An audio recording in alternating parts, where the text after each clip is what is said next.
اس کے پاس ابھی اکرمہ اور صفوان جیسے سالار موجود تھے، لیکن ابو سفیان صاف طور پر محسوس کرنے لگا تھا کہ اس کی یعنی قریش کی جنگی طاقت بہت کمزور ہو گئی ہے۔ تم بزدل ہو گئے ہو ابو سفیان، اس کی بیوی ہند نے ایک روز اسے کہا۔ تم مدینہ والوں کو مہلت اور موقع دے رہے ہو کہ وہ لشکر اکٹھا کرتے چلے جائیں اور ایک روز آ کر مکہ کی اینٹ سے اینٹ بجا دیں۔ میرے ساتھ رہ ہی کون گیا ہے ہند؟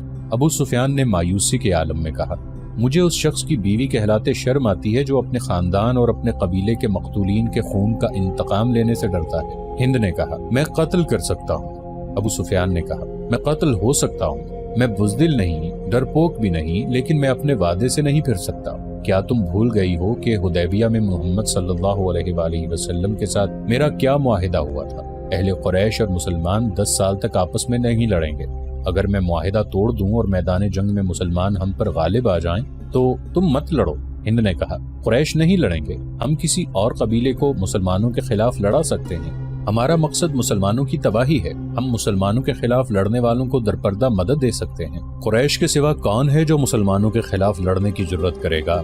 ابو سفیان نے کہا، موتا میں ہرقل اور غسان کے 1 لاکھ کے لشکر نے مسلمانوں کا کیا بگاڑ دیا تھا؟ کیا تم نے سنا نہیں تھا کہ 1 لاکھ کے مقابلے میں مسلمانوں کی تعداد صرف 3000 تھی؟ میں اپنے قبیلے کے کسی آدمی کو مسلمانوں کے خلاف لڑنے والے کسی قبیلے کی مدد کے لیے جانے کی اجازت نہیں دوں گا۔ مت بھول ابو سفیان، ہند نے غضبناک لہجے میں کہا، میں وہ عورت ہوں جس نے احد کی لڑائی میں حمزہ کا پیٹ چاک کر کے اس کا کلیجہ نکالا اور اسے چبایا تھا۔ تم میرے خون کو کس طرح ٹھنڈا کر سکتے ہو؟ تم نے حمزہ کا نہیں، اس کی لاش کا پیٹ چاک کیا تھا۔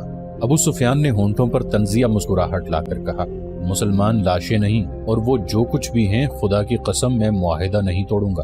معاہدہ تو میں بھی نہیں توڑوں گی، ہند نے کہا، لیکن مسلمانوں سے انتقام ضرور لوں گی، اور یہ انتقام بھیانک ہوگا۔ قبیلہ قریش میں غیرت والے جنگجو موجود ہیں، آخر تم کرنا کیا چاہتی ہو؟ ابو سفیان نے پوچھا۔ تمہیں جلدی پتہ چل جائے گا، ہند نے کہا۔ مکہ کے گرد و نواح میں خزاعہ اور بنو بکر کے 2 قبیلے آباد تھے، ان کی آپس میں بڑی پرانی عداوت تھی۔ حدیبیہ میں جب مسلمانوں اور قریش میں صلح ہو گئی اور 10 سال تک عدم جارحیت کا معاہدہ ہو گیا تو یہ دونوں قبیلے اس طرح اس معاہدے کے فریق بن گئے کہ قبیلہ خزاعہ نے مسلمانوں کا اور قبیلہ بنو بکر نے قریش کا اتحادی بننے کا اعلان کر دیا تھا۔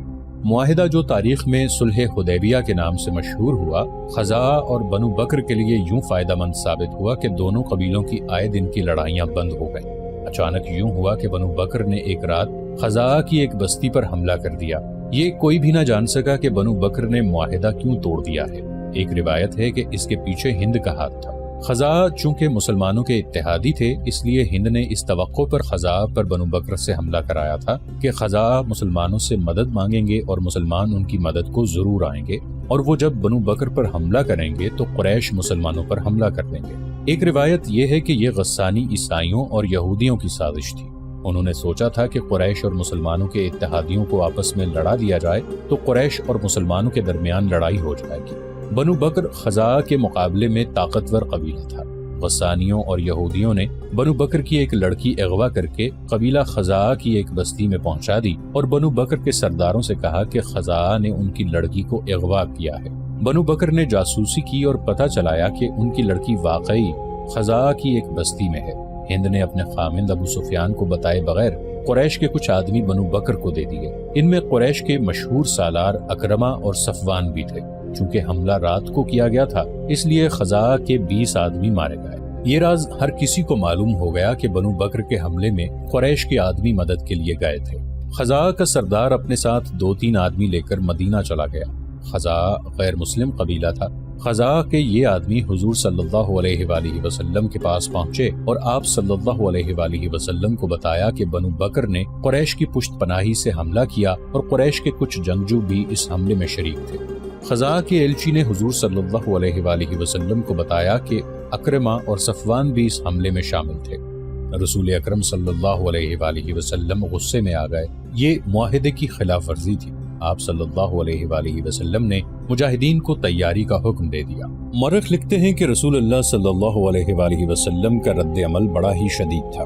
اگر معاملہ صرف بنو بکر اور خزاعہ کی آپس میں لڑائی کا ہوتا تو حضور صلی اللہ علیہ وآلہ وسلم شاید کچھ اور فیصلہ کرتے، لیکن بنو بکر کے حملے میں قریش کے نامی گرامی سالار اکرمہ اور صفوان بھی شامل تھے، اس لیے آپ صلی اللہ علیہ وآلہ وسلم نے فرمایا کہ معاہدے کی خلاف ورزی کی ذمہ داری اہل قریش پر عائد ہوتی ہے۔ ابو سفیان نے صلح حدیبیہ کی خلاف ورزی کی ہے۔ مدینہ کی گلیوں اور گھروں میں آوازیں سنائی دینے لگی، رسول اللہ صلی اللہ علیہ وآلہ وسلم کے حکم پر ہم مکہ کی اینٹ سے اینٹ بجا دیں گے، اب قریش کو ہم اپنے قدموں میں بٹھا کر دم لیں گے۔ رسول اللہ صلی اللہ علیہ وآلہ وسلم نے مکہ پر حملے کی تیاری کا حکم دے دیا۔ ابو سفیان کو اتنا ہی پتا چلا کہ بنو بکر نے خزاعہ پر شب خون کی طرز کا حملہ کیا ہے اور خزاعہ کے کچھ آدمی مارے گئے ہیں۔ اسے یاد آیا کہ اکرمہ اور صفوان صبح سویرے گھوڑوں پر سوار کہیں سے آ رہے تھے۔ اس نے ان سے پوچھا تھا کہ وہ کہاں سے آ رہے ہیں تو انہوں نے جھوٹ بولا تھا کہ وہ گھڑ دوڑ کے لیے گئے تھے۔ دوپہر کے وقت جب اسے پتا چلا کہ بنو بکر نے خزاعہ پر حملہ کیا ہے تو اس نے اکرمہ اور صفوان کو بلایا۔ تم دونوں مجھے کس طرح یقین دلا سکتے ہو کہ خزاعہ کی بستی پر بنو بکر کے حملے میں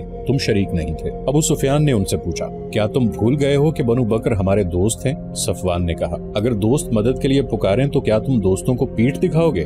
میں کچھ بھی نہیں بھولا۔ ابو سفیان نے کہا، خدا کی قسم تم بھول گئے ہو کہ قبیلہ قریش کا سردار کون ہے؟ میں ہوں تمہارا سردار، میری اجازت کے بغیر تم کسی اور کا ساتھ نہیں دے سکتے۔ ابو سفیان، اکرمہ نے کہا، میں تمہیں اپنے قبیلے کا سردار مانتا ہوں، تمہاری کمان میں لڑائیاں لڑی ہیں، تمہارا ہر حکم مانا ہے، لیکن ہم دیکھ رہے ہیں کہ تم قبیلے کے وقار کو مجروح کرتے چلے جا رہے ہو۔ تم نے اپنے دل پر مدینہ والوں کا خوف طاری کر لیا ہے۔ اگر میں قبیلے کا سردار ہوں تو میں کسی کو ایسا جرم بخشوں گا نہیں جو تم نے کیا ہے، ابو سفیان نے کہا۔ ابو سفیان، اکرمہ نے کہا، وہ وقت تمہیں یاد ہوگا جب خالد مدینہ کو رخصت ہوا تھا، تم نے اسے بھی دھمکی دی تھی اور میں نے تمہیں کہا تھا کہ ہر کسی کو حق حاصل ہے کہ وہ اس عقیدے کا پیروکار ہو جائے جسے وہ اچھا سمجھتا ہے، اور میں نے تمہیں یہ بھی کہا تھا کہ تم نے اپنا رویہ نہ بدلا تو میں بھی تمہارا ساتھ چھوڑنے اور محمد کی اطاعت قبول کرنے پر مجبور ہو جاؤں گا۔ کیا تم نہیں سمجھتے کہ باوقار لوگ اپنے عہد کی خلاف ورزی نہیں کیا کرتے؟ ابو سفیان نے کہا، تم نے بنو بکر کا ساتھ دے کر اور مسلمانوں کے اتحادی قبیلے پر حملہ کر کے اپنے قبیلے کا وقار تباہ کر دیا ہے۔ اگر تم یہ سوچ رہے ہو کہ محمد نے مکہ پر حملہ کر دیا تو تم حملہ پسپا کر دو گے تو تم خوش فہمی میں مبتلا ہو۔ کون سے میدان میں تم نے مسلمانوں کو شکست دی ہے؟ کتنا لشکر لے کر تم نے مدینہ کو محاصرے میں لیا تھا؟ وہاں سے پسپائی کا حکم تم نے دیا تھا۔ صفوان نے کہا، تم نے ہار مان لی تھی، میں تم جیسے ضدی اور کوتابی آدمیوں کے پیچھے پورے قبیلے کو ذلیل و خوار نہیں کراؤں گا۔ ابو سفیان نے کہا، میں مسلمانوں کے ساتھ ابھی چھیڑخانی نہیں کر سکتا، میں محمد کو بتانا چاہتا ہوں کہ ہمارے ایک دوست قبیلے نے مسلمانوں کے ایک دوست قبیلے پر حملہ کیا ہے اور اس میں قریش کے چند ایک آدمی شامل ہو گئے تھے، تو اس سے یہ مطلب نہ لیا جائے کہ میں نے معاہدے کی خلاف ورزی کی ہے۔ میں محمد کو بتاؤں گا کہ قبیلہ قریش حدیبیہ کے معاہدے پر قائم ہے۔ وہ اکرمہ اور صفوان کو وہیں کھڑا چھوڑ کر وہاں سے چلا گیا۔ ابو سفیان اسی روز مدینہ کو روانہ ہو گیا۔ اہل مکہ حیران تھے کہ ابو سفیان اپنے دشمن کے پاس چلا گیا ہے۔ اس کے خلاف آوازیں اٹھنے لگیں۔ اس کی بیوی ہند پھنکارتی پھر رہی تھی۔ مدینہ پہنچ کر ابو سفیان نے جس دروازے پر دستک دی وہ اس کی اپنی بیٹی ام حبیبہ رضی اللہ عنہا کا گھر تھا۔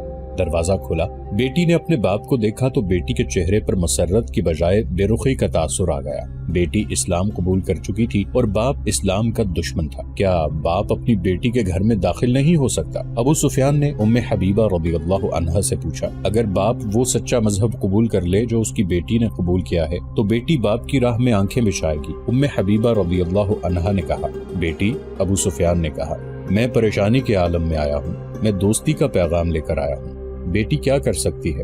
ام حبیبہ رضی اللہ عنہا نے کہا، آپ رسول خدا صلی اللہ علیہ وآلہ وسلم کے پاس جائیں۔ بیٹی کی اس بے رخی پر ابو سفیان سٹ پٹا اٹھا۔ وہ رسول کریم صلی اللہ علیہ وآلہ وسلم کے گھر کی طرف چل پڑا۔ راستے میں اس نے وہ شناسا چہرے دیکھے جو کبھی اہل قریش کہلاتے اور اسے اپنا سردار مانتے تھے، اب اس سے بیگانے ہو گئے تھے۔ وہ اسے چپ چاپ دیکھ رہے تھے، وہ ان کا دشمن تھا، اس نے ان کے خلاف لڑائیاں لڑی تھی۔ احد کی جنگ میں ابو سفیان کی بیوی ہند نے مسلمانوں کی لاشوں کے پیٹ چاک کیے اور ان کے کان اور ناکیں کاٹ کر ان کا ہار بنایا اور اپنے گلے میں ڈالا تھا۔ ابو سفیان اہل مدینہ کی گھورتی ہوئی نظروں سے گزرتا رسول کریم صلی اللہ علیہ وآلہ وسلم کے ہاں جا پہنچا۔ اس نے ہاتھ بڑھایا، رسول کریم صلی اللہ علیہ وآلہ وسلم نے مصافحہ کیا، لیکن آپ صلی اللہ علیہ وآلہ وسلم کی بے رخی نمایاں تھی۔ رسول کریم صلی اللہ علیہ وآلہ وسلم کو اطلاع مل چکی تھی کہ بنو بکر نے اہل قریش کی مدد سے خزاعہ پر حملہ کیا ہے۔ آپ صلی اللہ علیہ وآلہ وسلم اہل قریش کو فریب کار سمجھ رہے تھے۔ ایسے دشمن کا آپ صلی اللہ علیہ وآلہ وسلم کے پاس ایک ہی علاج تھا کہ فوج کشی کرو تاکہ وہ یہ نہ سمجھے کہ ہم کمزور ہیں۔ اے محمد، ابو سفیان نے کہا، میں یہ غلط فہمی رفع کرنے آیا ہوں کہ میں نے حدیبیہ کے صلح نامے کی خلاف ورزی نہیں کی۔ اگر بنو بکر کی مدد کو قبیلہ قریش کے چند آدمی میری اجازت کے بغیر چلے گئے تو یہ میرا قصور نہیں، میں نے معاہدہ نہیں توڑا۔ اگر تم چاہتے ہو تو میں معاہدے کی تجدید کے لیے تیار ہوں۔ مورخین ابن حشام اور مغازی کی تحریروں سے پتہ ملتا ہے کہ رسول اکرم صلی اللہ علیہ وآلہ وسلم نے نہ اس کی طرف دیکھا نہ اس کے ساتھ کوئی بات کی۔ رسول کریم صلی اللہ علیہ وآلہ وسلم کی خاموشی نے ابو سفیان پر خوف طاری کر دیا۔ وہ وہاں سے اٹھایا اور ابو بکر رضی اللہ عنہ سے جا ملا۔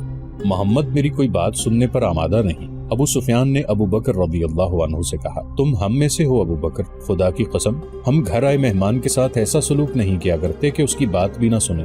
میں دوستی کا پیغام لے کر آیا ہوں۔ اگر محمد صلی اللہ علیہ وآلہ وسلم نے جو اللہ کے رسول ہیں تمہاری بات نہیں سنی تو ہم تمہاری کسی بات کا جواب نہیں دے سکتے۔ ابو بکر رضی اللہ عنہ نے کہا، ہم اس مہمان کی بات سنا کرتے ہیں جو ہماری بات سنتا ہے۔ ابو سفیان، کیا تم نے محمد صلی اللہ علیہ وآلہ وسلم کی بات سنی ہے کہ وہ اللہ کا بھیجا ہوا رسول صلی اللہ علیہ وآلہ وسلم ہے؟ کیا تم نے اللہ کے رسول صلی اللہ علیہ وآلہ وسلم کی یہ بات نہیں سنی تھی کہ اللہ ایک ہے اور اس کے سوا کوئی معبود نہیں؟ سنی تھی تو تم رسول اللہ صلی اللہ علیہ وآلہ وسلم کے دشمن کیوں ہو گئے تھے؟ کیا تم میری کوئی مدد نہیں کرو گے ابو بکر؟ ابو سفیان نے التجا کی۔ نہیں۔ ابو بکر رضی اللہ عنہ نے کہا، ہم اپنے رسول کے حکم کے پابند ہیں۔ ابو سفیان مایوسی کے عالم میں سر جھکائے ہوئے چلا گیا اور کسی سے حضرت عمر رضی اللہ عنہ کے گھر کا پتہ پوچھ کر ان کے سامنے جا بیٹھا۔ اسلام کے سب سے بڑے دشمن کو مدینہ میں دیکھ کر مجھے حیرت ہوئی ہے۔ عمر رضی اللہ عنہ نے کہا، خدا کی قسم تم اسلام قبول کرنے والوں میں سے نہیں۔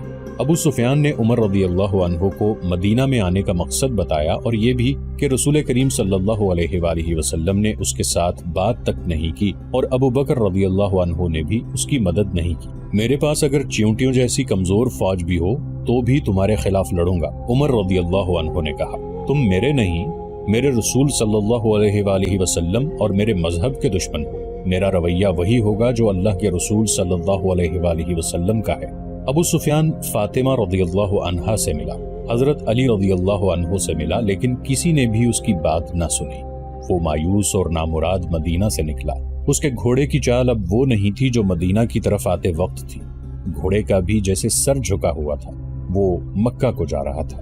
رسول خدا صلی اللہ علیہ وآلہ وسلم نے اس کے جانے کے بعد ان الفاظ میں حکم دیا کہ مکہ پر حملے کے لیے زیادہ سے زیادہ تعداد میں فوج تیار کی جائے۔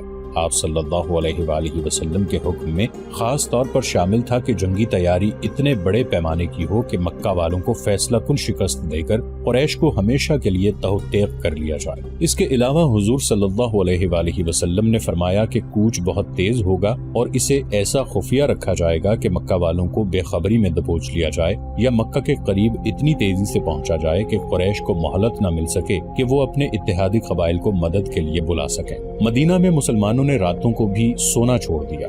جدھر دیکھو تیر تیار ہو رہے ہیں، تیروں سے بھری ہوئی ترکشوں کے انبار لگتے جا رہے ہیں، برچھیاں بن رہی تھی، گھوڑے اور اونٹ تیار ہو رہے تھے، تلواریں تیز ہو رہی تھیں، عورتیں اور بچے بھی جنگی تیاریوں میں مصروف تھے۔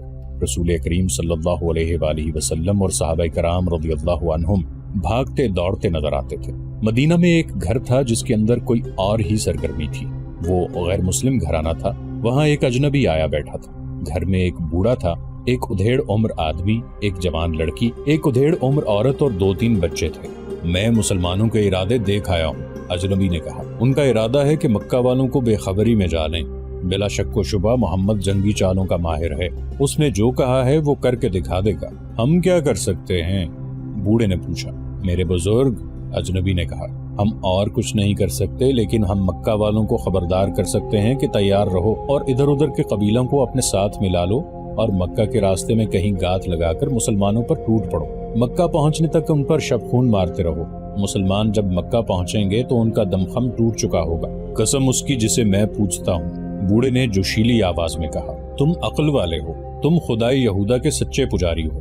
خدائے یہودا نے تمہیں عقل و دانش عطا کی ہے، کیا تم مکہ نہیں جا سکتے؟ نہیں، اجنبی نے کہا۔ مسلمان ہر غیر مسلم کو شک کی نگاہ سے دیکھ رہے ہیں، یہ جانتے ہیں کہ میں یہودی ہوں۔